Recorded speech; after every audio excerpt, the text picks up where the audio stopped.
Bueno, continuamos con nuestra segunda sesión, segunda conferencia. La segunda conferencia de la segunda sesión. Habíamos hablado del artículo 110. Del 111 nos habla de las comunicaciones por medio de despachos y oficios que se enviarán por el medio más rápido y con las debidas seguridades firmadas por el secretario. No interviene ni tiene por qué intervenir para nada el juez. También situación que la apresuró en el tema de la pandemia y funciona efectivamente bajo estas modalidades ya. 114 sobre las copias de actuaciones judiciales. Es una petición verbal, el secretario sin auto tampoco, tema eminentemente secretarial, puede pedírsele auténticas y así las expedirá. Si necesita que preste mérito ejecutivo con constancia de su ejecutoria, bueno, y si el juzgado no dispone de medios técnicos, el interesado paga, tiene 5 días, si no se declara desierto, esto en el contexto ante pandemia. Ya post pandemia pues ha surgido también un giro. En cuanto a las certificaciones, bueno, la solicitud también tema eminentemente secretarial, solicitud al secretario verbal o escrito sobre el expediente y el juez de lo que le conste y que no esté en el expediente, caso excepcional, ¿no? Sobre los desgloses, solo quien los haya presentado precluía la oportunidad para tacharlos de falsos, ya tiene que haberse decantado. Los allegados por acreedores como título ejecutivo, cuando contengan créditos distintos, o pedimos el desglose porque lo necesitamos, ¿cierto? Cuando aparezcan hipotecas o prendas garantizando otras obligaciones, las requeriremos para el manejo de esas otras obligaciones. Procesos terminados, constancia si la obligación se ha extinguido y cuando lo exige un juez penal por falsedad material del documento. Tema de prejudicialidad. Cumplida la totalidad de la obligación, el deudor puede pedirla. También está habilitado siempre y cuando exista constancia del pago total de la obligación. El tema de los términos. Artículo 117, perentoriedad de los términos y oportunidades procesales. Los términos son perentorios improrrogables y a falta de término legal para un acto, el juez señalará el que estime necesario. Esto no es nuevo, esto ya se venía manejando, ¿cierto? Que tenemos que es un aspecto teórico que nadie discute, que los términos son perentorios e improrrogables, pero sí que difieren en la práctica y todos lo vivimos, ¿no? De ahí que hizo curso en Colombia, que desafortunadamente es cierto, que los términos son para las partes y no son para el juez. ¿En qué sentido? En el sentido que se decía que los jueces tienen parametrizados todas sus actuaciones, sin embargo, por el tema de congestión judicial se desbordan y de qué manera, y digamos que en el fondo no pasa nada, ¿no? Porque no es culpa del juez. Y entonces el término, siendo uno tan sencillo como el que tenemos hoy, ahora lo miramos, de que el juez tiene un término de 10 días para dictar un auto, lo dejo en la generalidad de cualquier auto, pues nosotros nos encontramos fácilmente en distritos judiciales congestionados que el auto se demora en proferirlo el juez 2, 3, 6, 8 meses y ha pasado con creces esa disposición legal de 10 días y sin embargo digamos que en el fondo nada pasa. Mientras que si usted como parte va a interponer un recurso en una actuación escrita y después de notificado sabe usted que tiene 3 días, si aparece al cuarto día, ese es temporáneo y no va a ser aceptado en la actuación judicial. A eso es que se refería y ese es un tema complejo, bastante debatido, que se maneja los términos, pues tiene esa dificultad, ¿no? Y termina disponiendo la clasificación de los términos legales y judiciales legales, pues, que provienen del Congreso, ¿cierto?, de nuestro legislador, y por la necesidad del servicio en actos especiales, pues el juez, que hay muchos eventos en los cuales, claro, es menester de lo que disponga el juez porque conoce del asunto que fije ese término y estaremos hablando de términos judiciales.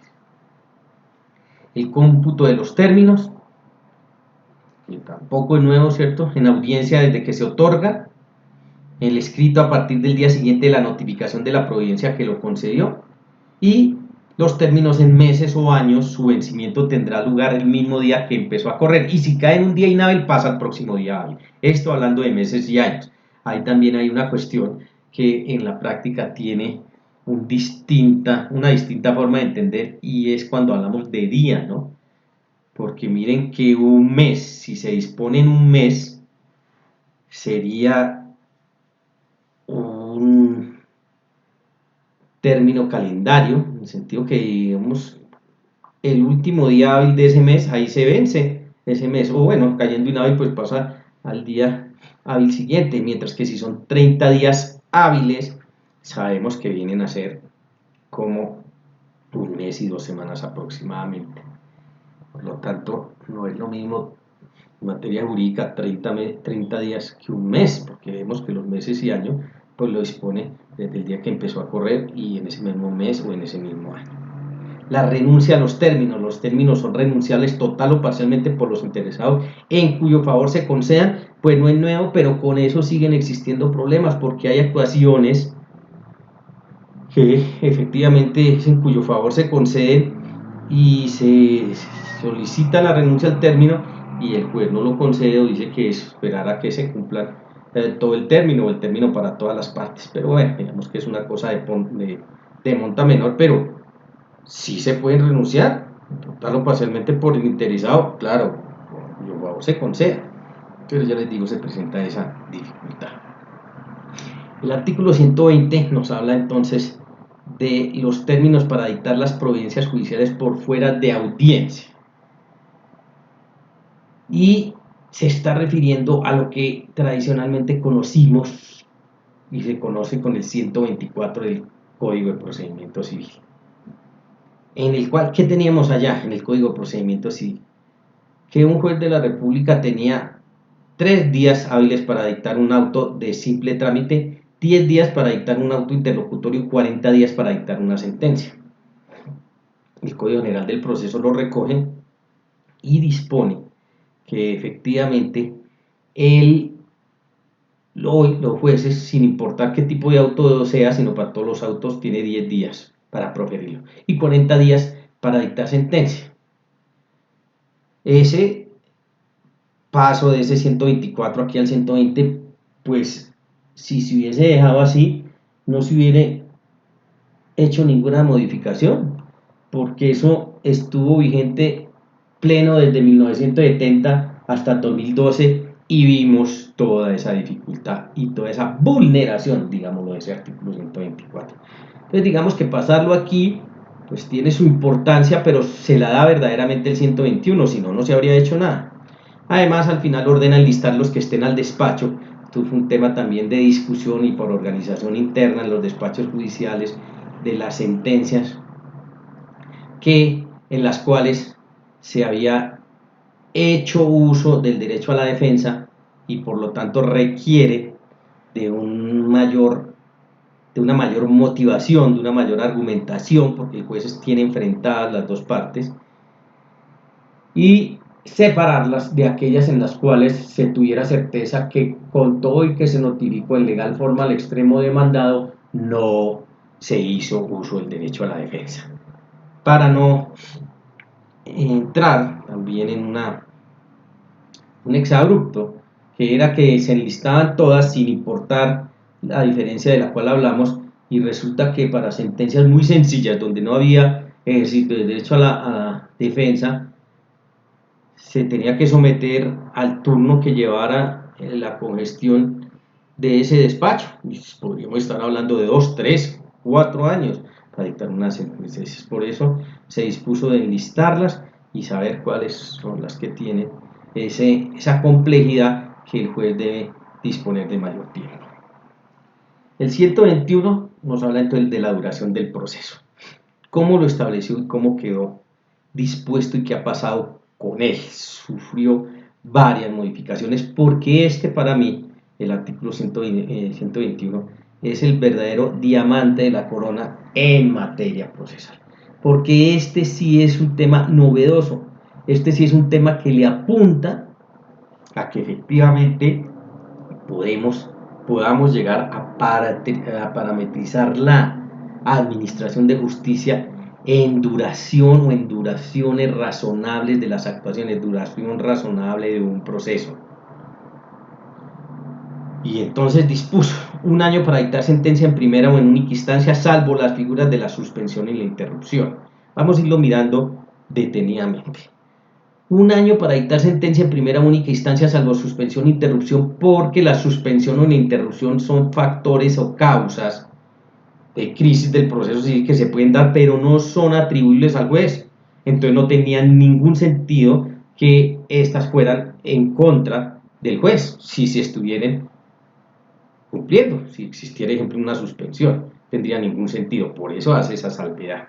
Entonces, este año, para dictar sentencia, lo que le está diciendo al juez es, bueno, ahora existe un mecanismo que dispone que usted tiene 1 año para agotar todas las etapas procesales y dictar sentencia. Y si no lo puede hacer por la razón que sea, sin importar, usted tiene que declarar la pérdida automática de la competencia, y surge un tema muy novedoso para nosotros en competencia, y es la pérdida automática. Eso nunca lo habíamos manejado ni nunca lo teníamos aquí en Colombia en materia procesal.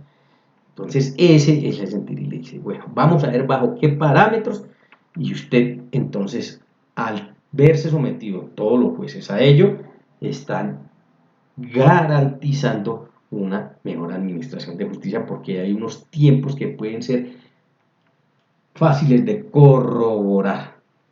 En algunas discusiones algunos decían, bueno, eso también está parametrizado en el Código de Procedimiento Civil, en cuanto se decía que para cada etapa procesal tenía unos términos, y para las pruebas tanto, 20 días y 20 más prorrogables si se presentaba alguna dificultad, en fin, y todos estaban parametrizados. Y bueno, yo no puedo desconocer eso, pero es que aquí ya se habla del proceso en general, de la duración del proceso y de todo el proceso sin fraccionamientos.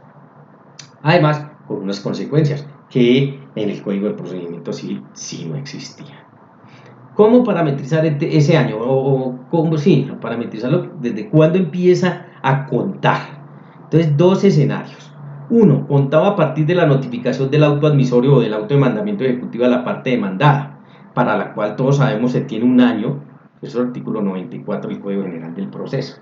Por eso tradicionalmente se dice, y es cierto, el demandante tiene 1 año para notificar al demandado, so pena de una prescripción de carácter procesal. Y sí, es cierto, pero dice contado a partir de la notificación. Entonces el ejercicio de la notificación hoy en día, ¿a quién le corresponde y de quién depende? Pues del accionante, del demandante. Entonces miren que es una primera responsabilidad de la parte accionante. Entonces yo le he buscado que para determinar cuándo comienza a regir, a contar este año, hay que mirar primero una responsabilidad que es de la parte demandante, y esta de la que estamos hablando. O la segunda es que si lo hace el juez dentro de los primeros 30 días, inciso sexto del artículo 90 del Código General del Proceso. Entonces, ¿qué le está diciendo y por qué digo que es responsabilidad del juez? Le dice, si usted, señor juez, después de presentada la demanda, libra el auto de mandamiento ejecutivo o el auto admisorio de la demanda y lo notifica, ahí usted tiene, después de presentada esa demanda, usted tiene 30 días para librar ese primer auto.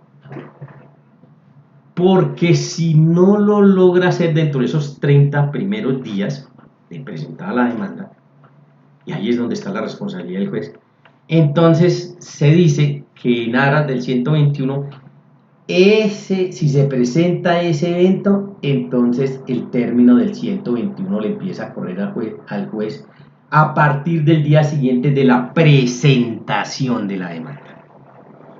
Entonces miren que esto es un llamado de atención a los jueces, claro, porque les dice, bueno, yo tengo 30 días para ese primer auto, porque si no me tengo que atener a las consecuencias. ¿Cuáles son las consecuencias? Pues que me empieza a contar el término de la duración del proceso a partir del día siguiente de la presentación de esa demanda.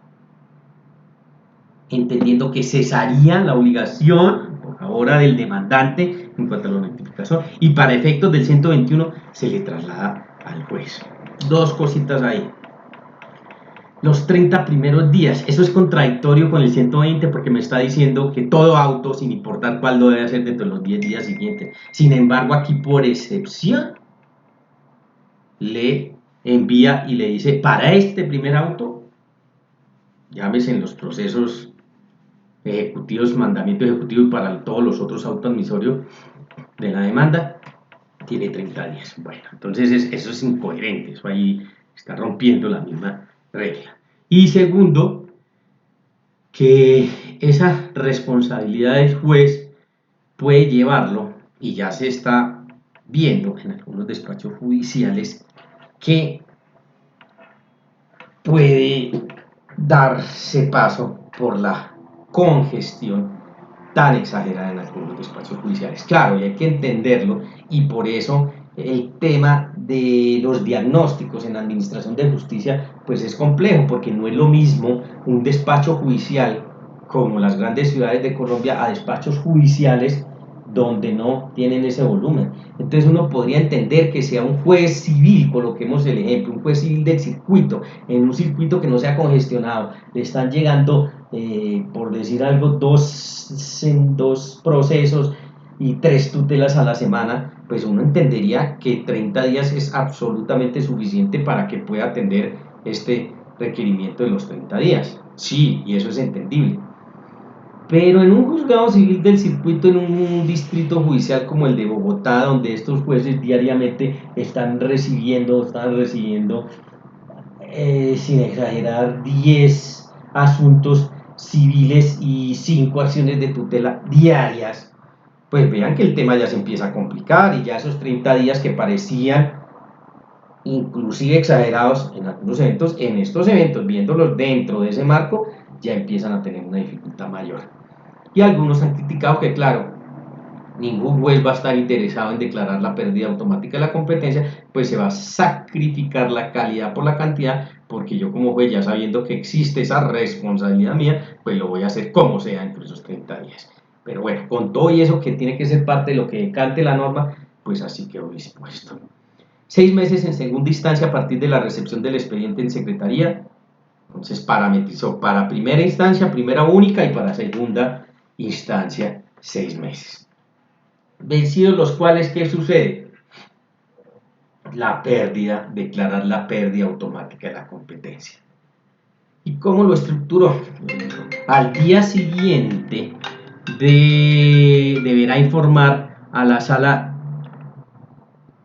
administrativa del Consejo Superior de la Judicatura y remitir el expediente. Entonces, digamos, dos escenarios aquí, ¿no? Uno, que es su obligación, es su deber decretar la pérdida automática de la competencia. Y segundo, que debe informar al día siguiente, mire que no le está dando más larga, sino al día siguiente a la sala administrativa del Consejo Superior de la Judicatura y remitirle el expediente. Por lo tanto, allí entonces le está indicando cuál es el proceder y cuál debe ser el proceder. El que recibe, porque entonces aquí empezamos a hablar de segundo juez, ¿cierto? El que recibe, claro, es obligatorio que aparezca un segundo juez. Ese que recibe también informa a la sala administrativa del Consejo Superior de la Judicatura de su recepción y emisión. Entonces ya surgen también para el segundo juez, o sea, el que debe recibir ese asunto, obligaciones. Esto en aquellos distritos y en aquellos escenarios donde efectivamente hayan los mecanismos porque estén dispuestos del recambio estilo competencia. Porque en aquellos lugares donde no haya, por eso hablamos de si no hay juez, la sala de gobierno de ese respectivo tribunal superior judicial lo designará. Allí, pues se presenta una dificultad que ha causado cierta inquietud, ¿no? ¿Cuál sería el escenario que no haya juez? Obviamente no es en los distritos judiciales grandes, porque allí siempre hay las reglas y los mecanismos de recambio. Pero digamos en aquellos municipios muy pequeños donde solo hay un juez, ejemplo sí, municipal, y él se ve en la obligación de declarar la pérdida automática de la competencia, tendría que pasar a otro juez civil municipal, pero miren que ahí no hay, en ese lugar, en ese municipio no hay otro, tendría que pasar a otro municipio. Y por eso entonces la sala de gobierno del Tribunal Superior respectivo será quien designe cuál será el juez. Se ha discutido y se ha entendido que efectivamente pues será el más cercano. Pero esto trae dificultades grandísimas, ¿no?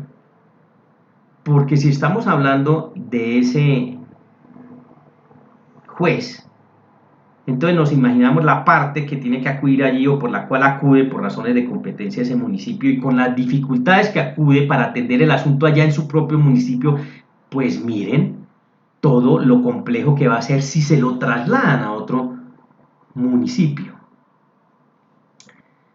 De tal manera que le harían una situación mucho más compleja y necesariamente es a las personas más desfavorecidas, porque tendría que disponer de lo necesario para que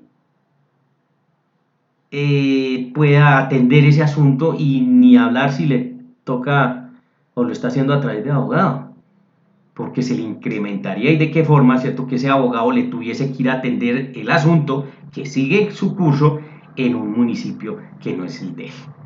Entonces, ahí está surgiendo esa dificultad, ahí está ese problema todavía que no tiene solución y va enfocado para ese tipo de personas. Lo otro que no dice es en cuánto tiempo la sala de gobierno lo dispondrá, ¿no? Que también quedó ese vacío, pero uno entendería que sería en un término absolutamente razonable porque no puede entonces desdibujar la duración razonable del proceso solo por el tema del cambio de juez porque el primero o el competente declaró la pérdida automática de la competencia. Ese segundo juez tiene 6 meses para fallar. Ese segundo juez me estoy refiriendo a tanto el de primera o única como el de segunda. Ahí no hay distinción porque también se presentó la dificultad y algunos discutieron que eso solo era para el juez de primera instancia. No, ustedes saben que el juez de segunda instancia tiene 6 meses para dictar la sentencia y si no lo puede dictar, pues declara la pérdida automática de la competencia y entrará otro que tendrá estos 6 meses que me estoy refiriendo para fallar. Entonces aplica para todos, digámoslo así, en general. Al segundo juez, 6 meses para fallar. Dice el inciso quinto, excepcionalmente el juez o magistrado podrá prorrogar el término por una sola vez hasta por 6 meses, explicando la necesidad por auto que no admite recurso. También término tanto para el primer como para el segundo juez. Entonces vean, la posibilidad de una prórroga bajo unas condiciones que han sido criticables también. Auto interlocutorio, porque dice que tiene que argumentar el porqué por una sola vez y ampliaría hasta por 6 meses. Y auto interlocutorio que con todo y que tiene la característica de ser interlocutorio es irrecurrible, no es susceptible de recursos.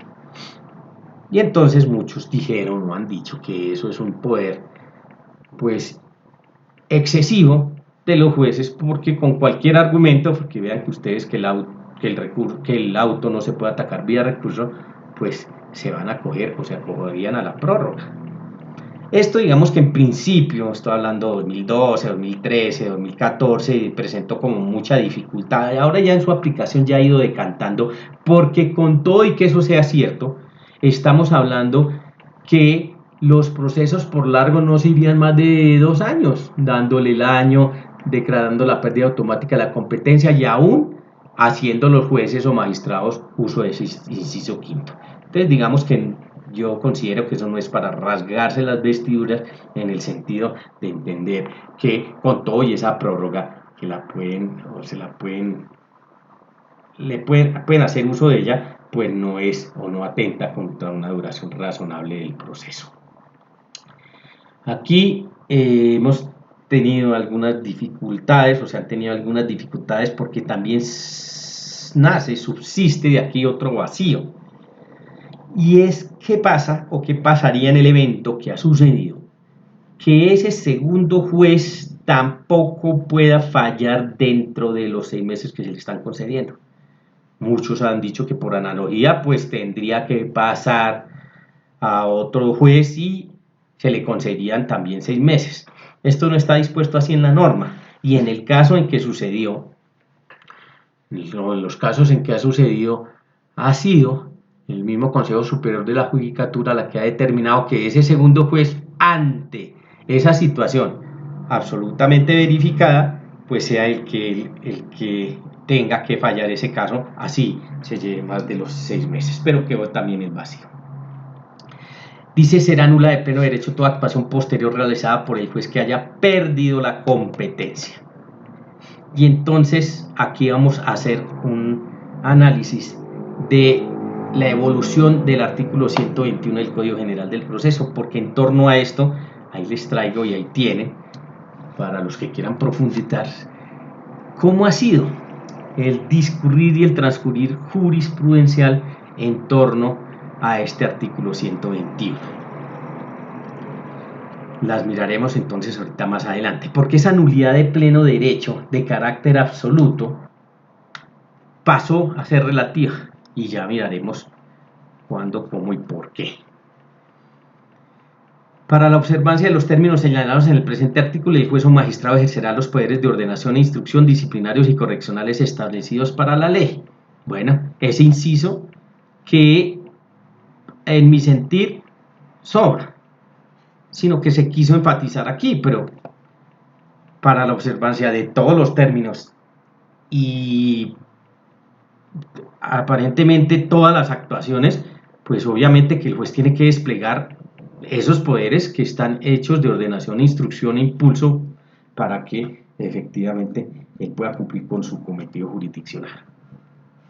El vencimiento de los términos a que se refiere este artículo deberá ser tenido en cuenta como criterio obligatorio de calificación de desempeño de los distintos funcionarios judiciales.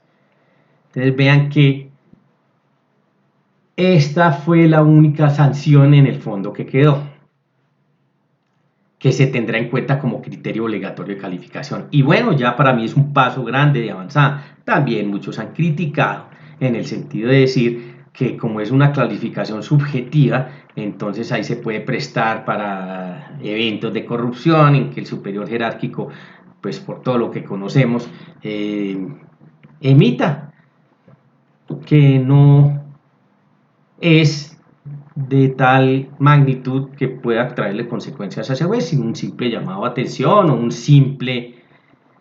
una simple disposición de que en el futuro proceda a dar aplicación a toda la normatividad existente para que cumpla con ese plazo del 121.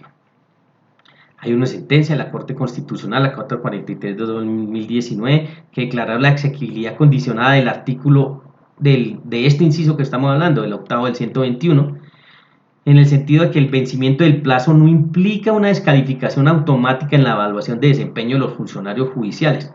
Entonces, la simple declaratoria de pérdida automática de la competencia, vean que no implicaría eso, no llevaría hasta eso. Por eso hay que garantizar un debido proceso, y ahí es donde sufre o soporta la fuerte crítica que eso puede quedar hasta allí y ahí nunca va a suceder nada con eso. Y termina con el parágrafo que dice que también aplica para las autoridades administrativas cuando ejerzan funciones jurisdiccionales y lo tienen que enviar inmediatamente al juez desplazado. Entonces, dos cosas aquí. Autoridades administrativas que no hacen parte de la rama judicial, por lo tanto, esas no son objeto de aplicación de este inciso octavo, porque esto es solo para jueces y magistrados.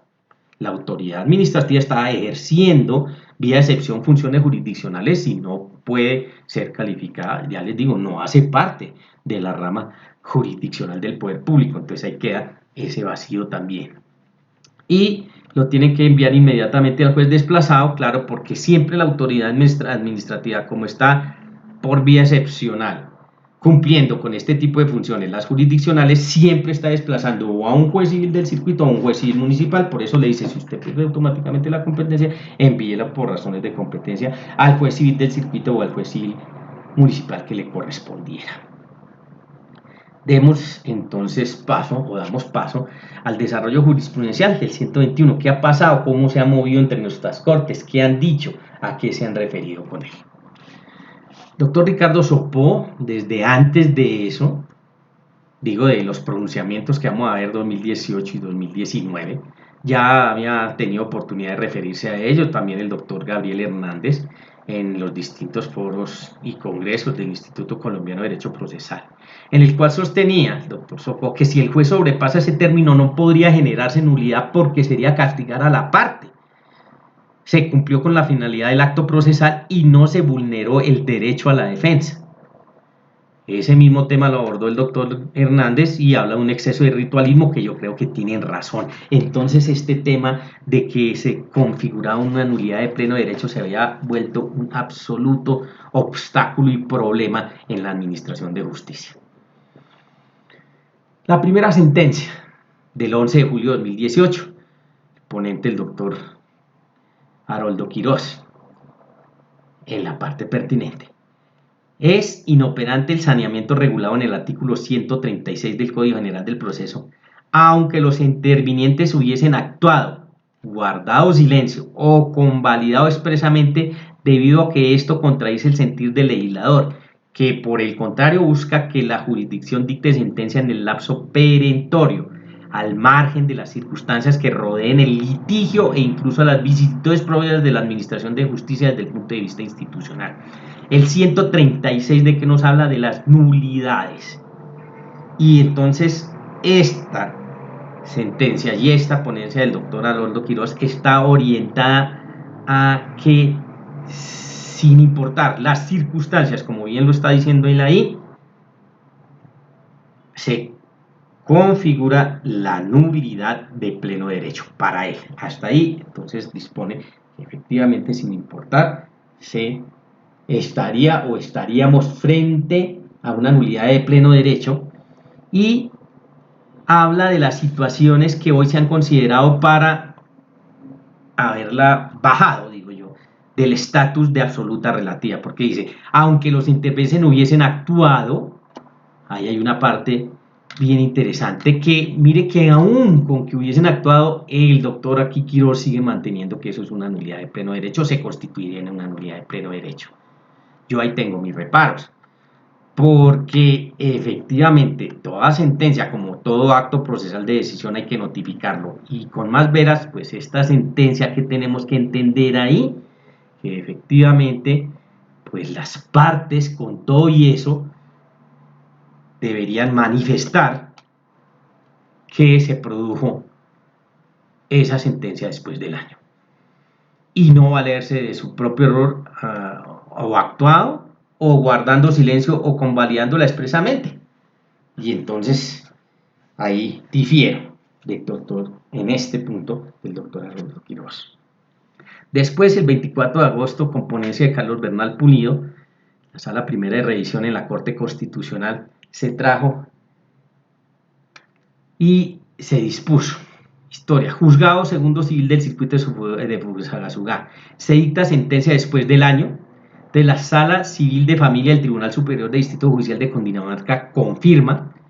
La Sala de Casación Civil de la Corte Suprema de Justicia en acción de tutela y la Sala de Casación Laboral de la Corte Suprema de Justicia resuelve la impugnación de la acción de tutela. Entonces miren qué pasó y qué sucedió.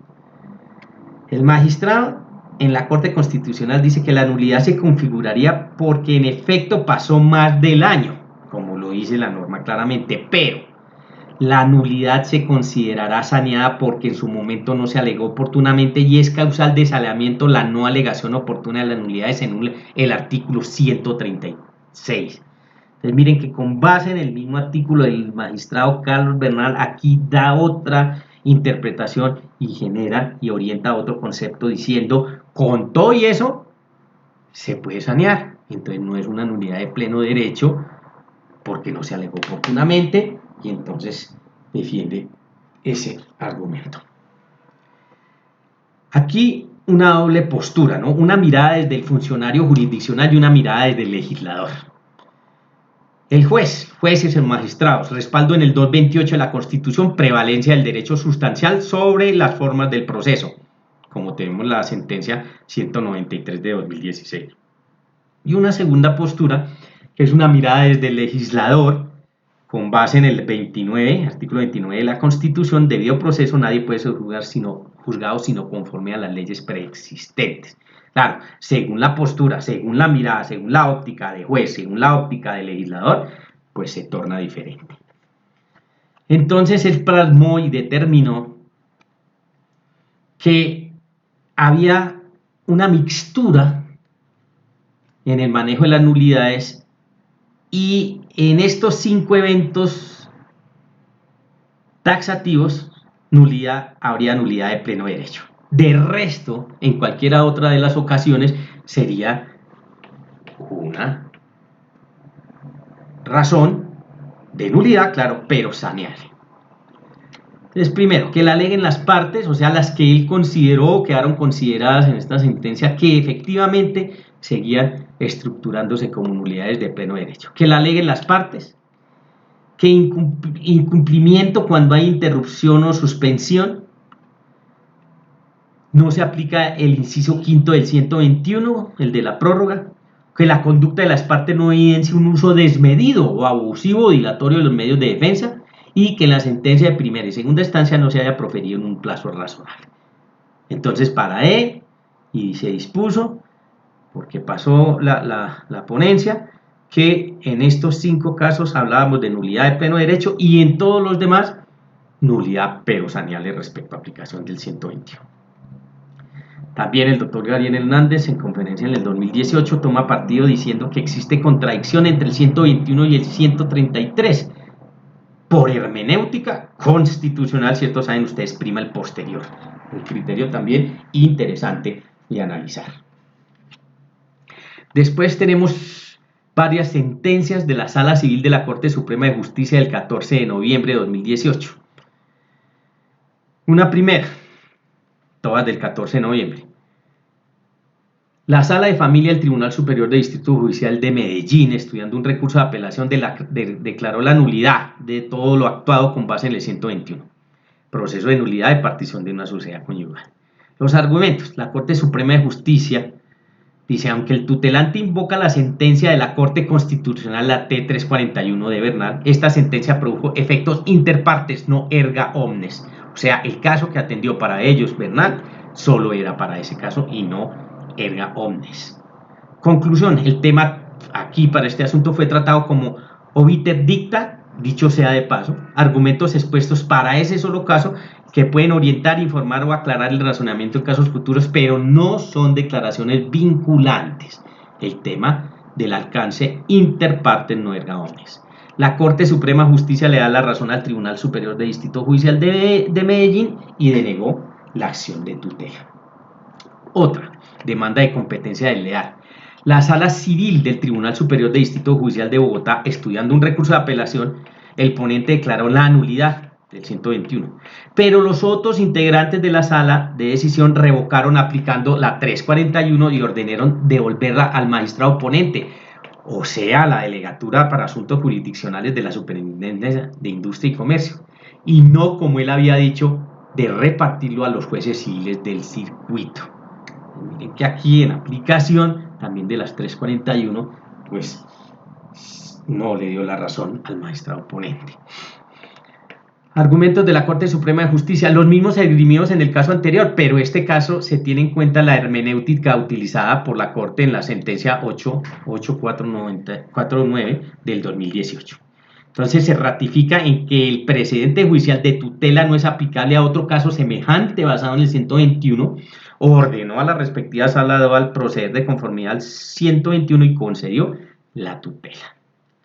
La tercera sentencia en ese mismo día, en un proceso ejecutivo, acción de tutela contra la Sala de Familia del Tribunal Superior Judicial de Cúcuta, con los mismos argumentos. La Corte Suprema de Justicia se ratifica con base en las mismas conclusiones adoptadas en los 2 anteriores pronunciamientos. Después tenemos el 25 de septiembre ya de 2019 otra sentencia de la Corte Constitucional, en el cual se declara inexequible la expresión de pleno derecho, la alegación de las partes sobre la pérdida de la competencia y sobre la inminencia de la nulidad debe ocurrir antes de producirse sentencia, y la nulidad puede ser saneada en los términos del 132 y siguientes del Código General del Proceso. Entonces esta es hito porque determina que ya no es de pleno derecho y declaró su inexequibilidad y la pasó al plano de nulidad de carácter relativo, y en mi sentir ha contribuido a que entendamos y comprendamos y le demos viabilidad a este artículo 121. El haberla dejado, como yo creo debió quedar desde el principio, en la posibilidad, después de que se pase el año, claro, para darle toda la trascendencia y la importancia al 121, pero como una nulidad relativa y no absoluta. Y una quinta, que es del 25 de septiembre, también de la Sala Civil de la Corte Suprema de Justicia, sobre el inciso octavo, ya no sobre el sexto. El término de un año no puede ser objetivo y menos que el criterio obligatorio de calificación en evaluación sea negativa para el juez por su incumplimiento. La duración razonable del proceso no depende solo del juez. Entonces existen múltiples factores como las realidades sociojurídicas de la administración de justicia, término, para el juez que se posesiona, ¿cierto?, despegar acciones dilatorias de mala fe, emplazamientos injustificados, en fin, ya lo habíamos mencionado, casos en los cuales hay que mirar particularmente y sobre todo garantizar un debido proceso si es que se desata cualquier tipo de acción en torno del juez, porque, bien lo dice, y es cierto, esa situación no depende solo del juez. Entonces su argumento tendría que ser escuchado y tendría que ser valorado con la fuerza que ese juez lo defienda para decir que se vio obligado a declarar la pérdida automática de la competencia y no fue simplemente por un término de desidia o de olvido o de descuido. Entonces esta segunda conferencia de la segunda sesión, entonces la dejamos hasta aquí.